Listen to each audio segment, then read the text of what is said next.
Okay, I got the invitation. You should be able to see my screen now. Okay. Correct? Yes. Excellent. Okay. Yes. Very much. Just let me move this over. Good evening, everyone. Great. Sorry, I should have said that first. Now I'm so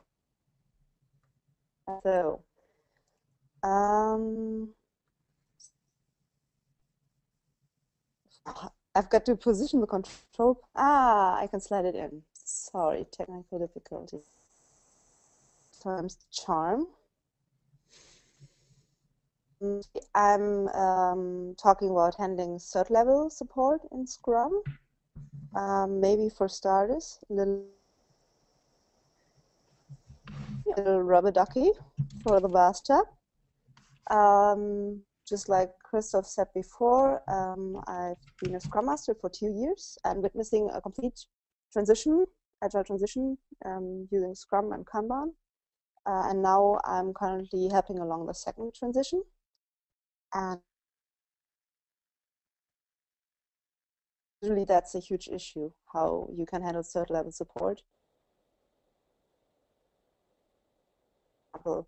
Database hiccups, bug fixes also, these one-off customer requests, so stuff that you haven't automated where someone accidentally deleted something and you need to recover it or look up some odd thing, reboots, troubleshooting, stuff like that.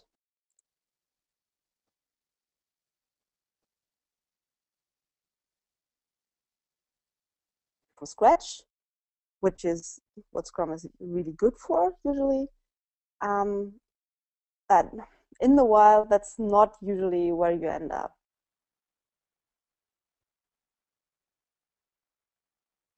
A product, so someone already built that and it needs repairs and there's stuff to do, bugs to fix, and there are already a lot of people using that. So you can't just abandon it and always only work on the new stuff. Usually do, and I wouldn't recommend otherwise, is that you block a certain buffer of time for stuff like that. I don't know if you can see my mouse. I could see Mary's mouse while she was presenting. So, for example, this team has about 10% of the time as a buffer, 20%, 30%. You usually want to see that go down over the course of your adoption. So that's actually not that much time here for this team. When coming up with plans on how to handle support is splitting that into several kinds of support, because it really depends on your reaction time. One thing that you have is incidents. That's usually when the core of your business is not functioning. For example, if you're an email sender, email marketing sender, and you don't send out emails for your clients, you're losing money. Everybody, the phones will not stop ringing. Everyone will be agitated. You need to do something right now. There's also a lot of panic involved, so you usually just drop everything and go do it. And there's not really much you can do to get around it. So you just have to do it, and then afterwards maybe hold a retrospective. So could we have prevented it? What measures can we take in the future to not get that kind of panic and incident? More of the classic third level support. So client support is on the phone with some client request and they can't solve it by themselves, pass it on to the developers, often with databases involved where the client support does not have access to.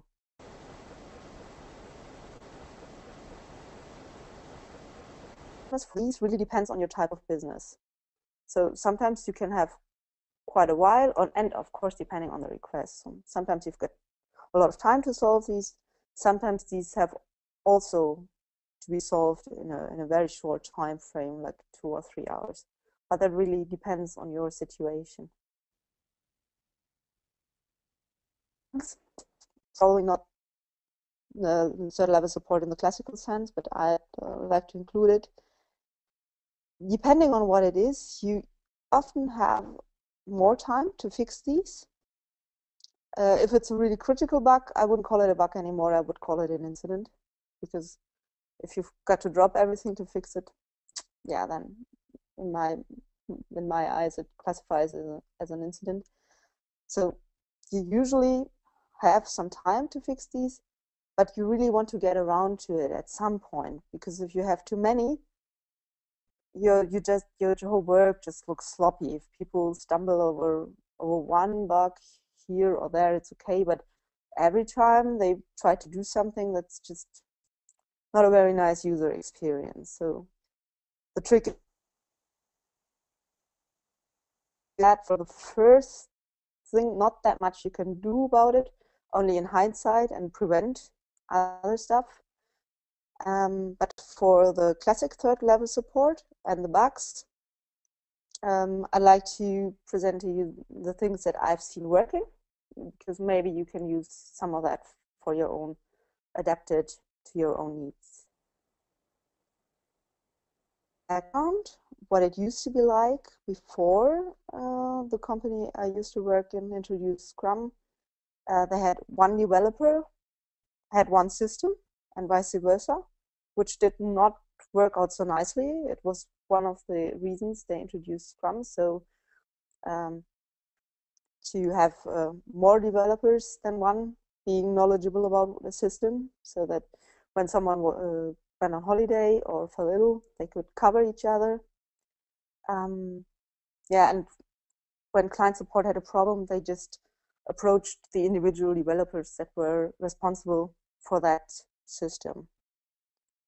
But then when we formed Scrum teams, cross-functional teams, the link of developer to system was broken. How we handled it in the beginning was that there was a long wall, and there were 20 slots on that wall. In each slot there was a ticket, and client support was really at the developer's mercy, because the developers were supposed to pull. So we had already implemented that as a pull mechanism. So they were supposed to just take away whatever they could solve. The problem was that there was 5 Scrum teams, and you had the tragedy of the commons. For you as an individual developer and your team, it paid off if you did not pull the ticket, but let someone else pull it. And the shared responsibility was shared across many, many people. So that was not very nice for client support, because there was a tendency to hesitate to pull these, or it really depended on how responsible the developer still felt for the system that they once used to maintain. And for the developers, it was also very discouraging, because the wall of tickets just never stopped. So once they pulled a ticket, there was immediately another one up there. Not a very nice feeling. It felt like Sisyphus. So and talk to Immobilien Scout 24. So that's where we got the idea.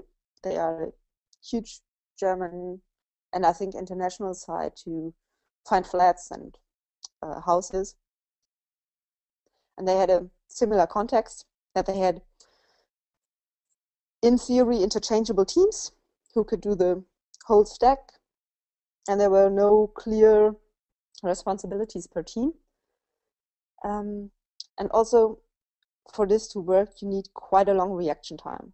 In that company, it was 24 hours was okay, which was something that with the approach with the 20 slots up on the wall, you often could not manage. It often took longer than 24 years to solve a ticket. So the new setup was that each team, here Team Princess, Team Scrubs, Team Springfield, they each got 3 slots per team. And the client service could put up, I just see that the example is not so good, because there's one ticket only up. That's how well it's working. tickets get pulled quite soon. So client service puts these tickets up, and the teams have to solve them within 24 hours. You can see here there's the date and the time. So that's how long because the slot is blocked. When there is a ticket in there, you note down the deadline, and even if the team pulls that ticket and solves it, they may not be put in another ticket into that slot within the next 24 hours. So that's a relief for the team. If they take a ticket and they solve it, they buy themselves a little time. So what happens when a team can't solve a certain ticket? They may pass it to a team that they think can solve it, and that team can also pass it on. And if a ticket is not solved after the second pass, then you have to do something differently, have a task force, write a story to solve that, deal differently. I think that has hardly ever happened.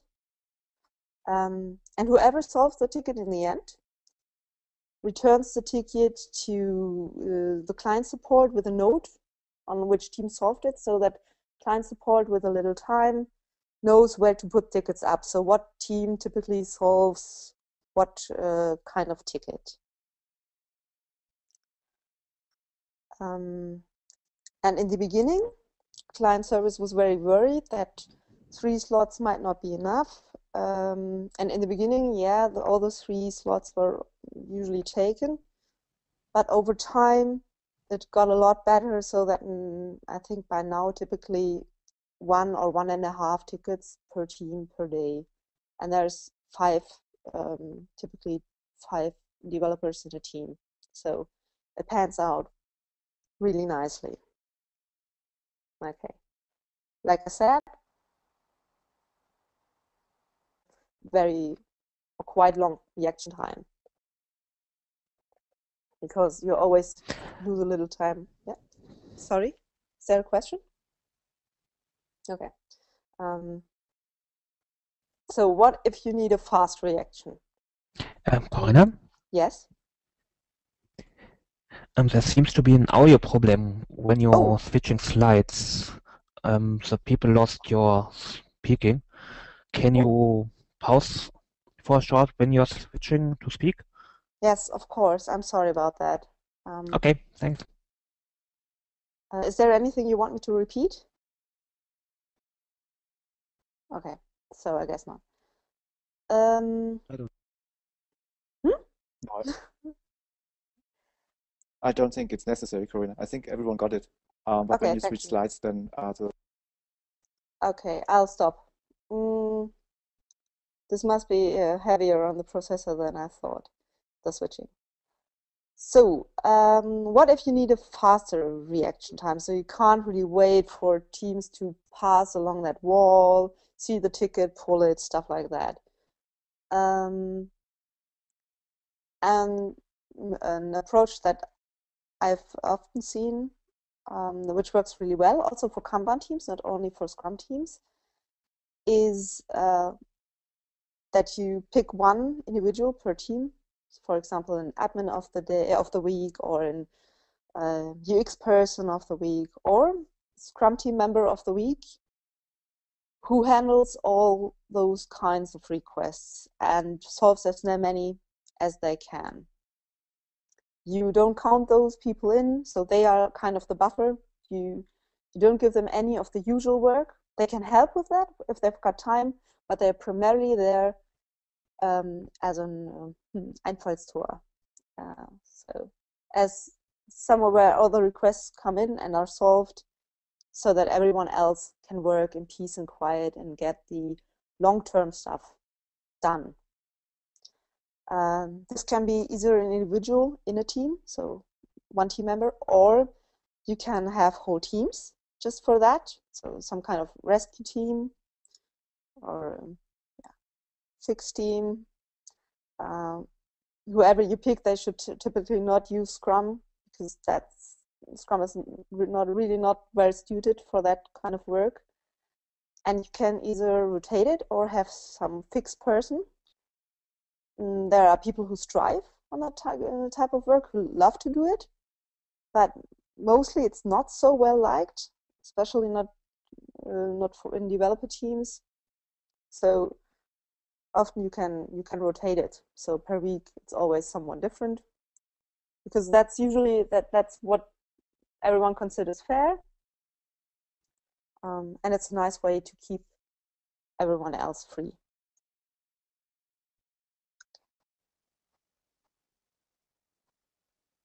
Approach that I like a lot for bugs, for handling bug fixes. Like I said, each individual bug usually not that important, but you really want to get around to it at some point. And the context that we were in was that the knowledge to fix bugs, they were usually really hard to locate, so that you often needed 2 or more developers to find a certain bug, and they were usually not on the same team. So within Scrum, it was really hard to find to go collect all the people that you needed to fix that bug. You just didn't want to interrupt people like that. But they were not very time critical. So what we introduced was 2 weeks every week. 2 weeks, 2 hours every week. At the same time, everybody would only fix bugs. In that way, you have all the people together that you need. You can do pairing, lots of it. And we usually started with a big round where everyone gathered, and we would go through all the tickets so that people could give each other tips. So you can look there and there. We also had a lot of new people who on their own couldn't really contribute anything, but it was a great opportunity to lure them in and show them the innards of the system. So it was really cool for that. And even if you can't fix a bug, then at least you know more about it than you knew before. So big bugs become a story, and you can already tell it's here and there, and it behaves like that. You can test it like that. And we think it's going to take about 2 days to fix it, stuff like that. So you can only use this mechanism effectively if you've got a very straightforward release process. Back then, we did it every 2 weeks. So if there was a big,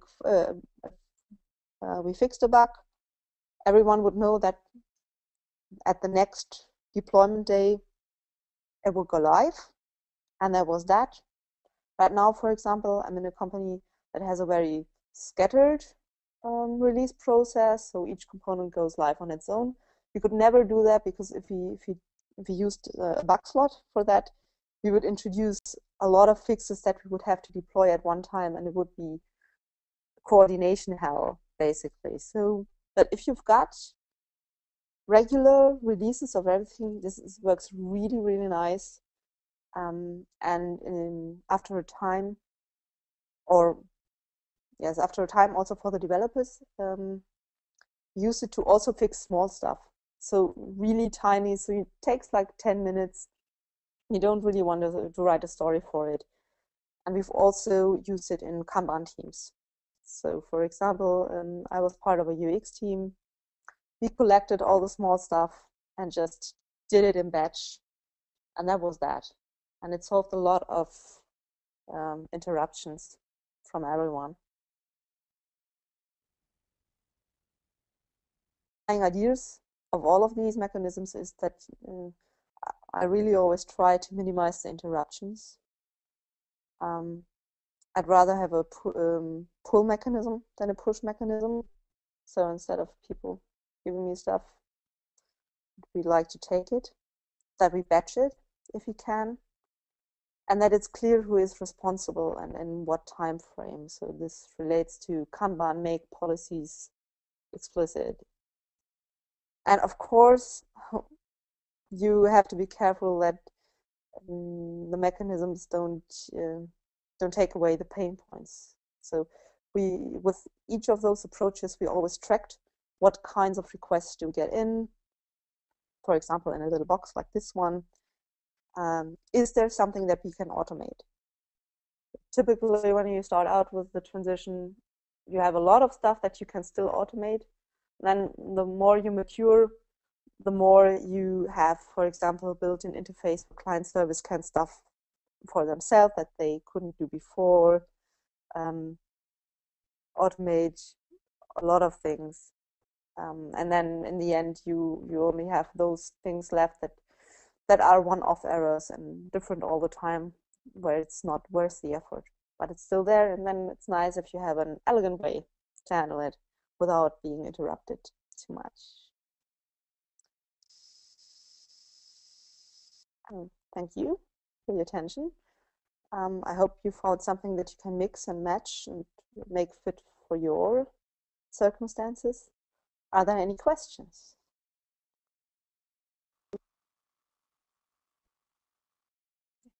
So just raise your hand if you want to talk and have a question for Corinna now.